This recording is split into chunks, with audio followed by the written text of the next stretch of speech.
Hi, how you doing? Justin here. Today we are checking out pattern 2 of the 3-note per string system for the major scale. Now, if you haven't done so already, I would strongly suggest that you've learned and made music with pattern 1 before you have a go at this one.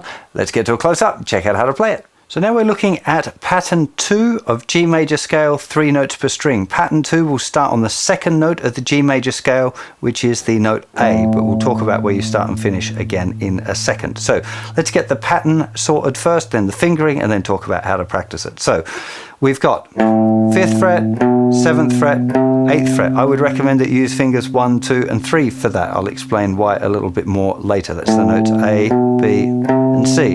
Then we have D, E and F sharp, which is 5th fret, 7th fret, 9th fret. Then the same pattern again on the next strings, which will be the notes G, A and B. The same pattern again on the third string, which will be C, D and E. And now first finger is going to jump up into this fret where second finger was before, the 7th fret. We have 7th fret, 8th fret, 10th fret, which is the notes F sharp, G and A. And then B, C and D, which is the same pattern again. That is the 7th fret, 8th fret and 10th fret. Let me take you through that one more time from the bottom and then we'll look at it going back down as well. So 5, 7, 8.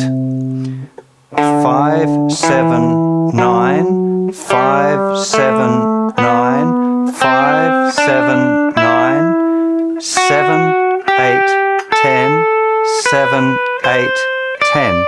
When you're memorizing it, you just remember that the thicker string has got a pattern that's different to all of the others. Then you've got 3 strings in a row with the same fingering pattern. The notes are all a tone apart. Well, they're not a tone apart, but the fingering looks like it's a tone apart. And then first finger's going to jump up and the thinnest 2 strings are the same pattern again. That's how you want to think about it. So 10, 8, 7, 10, 8, 7. Then we've got the group of 3 notes the same. The pattern, 3 strings with the same pattern, which is 9th fret, 7th fret, 5th fret, 9, 7, 5, 9, 7, 5, and then 8, 7, 5 on the bottom. Remembering we're starting on the second note of the scale, it's pattern 2.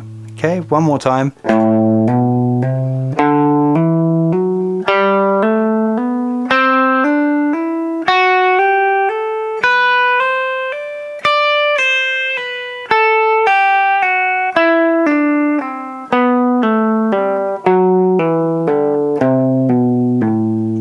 So I'd recommend that you practice that at first. Get the visual aspect of the scale in your mind, particularly these sets of the strings where it's the same fingering pattern. It's really nice having when you've got these ones that are the same. When you're practicing it, there's a couple of points here that I want to make. First of all, I think it's a really good idea to start and end on a root note. Okay, normally the lowest root note, but it wouldn't really matter.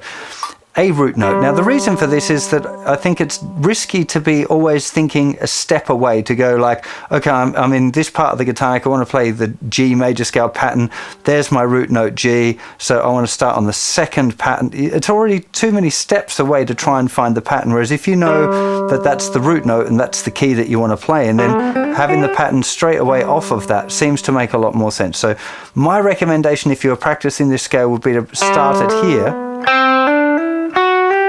go all the way up,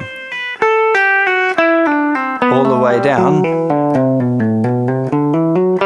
and then finishing again on the root note, just to solidify in your mind where it is that the root note is located within the pattern, okay? Because it's very easy to think of these as visual patterns, but understanding the function of the notes becomes a really, really important thing. Something that I kind of think is a bit easier in the cage system, the 5 pattern systems, which I do recommend that you learn first. However, there are distinct advantages to the 3 note per string system as well. It is generally easier to play a little faster and all that sort of stuff. So I can't think of many logical fingering alternatives for this one really, except I guess you could use first finger, third finger, little finger for that thicker string. But I mean, being that you're here going to this shape with the fingers anyway, and the third finger's sort of sitting there, I mean, it seems to be a pretty logical choice there. Not really anything different for there. I guess, again, I suppose you could use it if you were doing this. But then again, that makes that jump even harder again if you're using first finger, third finger, fourth finger to jump up to the first finger there and here. And it's really difficult for me. My little finger and third finger just don't like that stretch. I find that personally awkward. But if you've got a long little finger, or you know, it's particularly dexterous, you might find that would become actually an easier fingering. It is important for you to explore these things on your own and see what works best for you. So now that you know pattern 1 and pattern 2, I would recommend you spend quite some time really working on pattern 2 on its own, and then, only then, when you feel confident with pattern 2, start mixing it up with pattern 1 at the same time.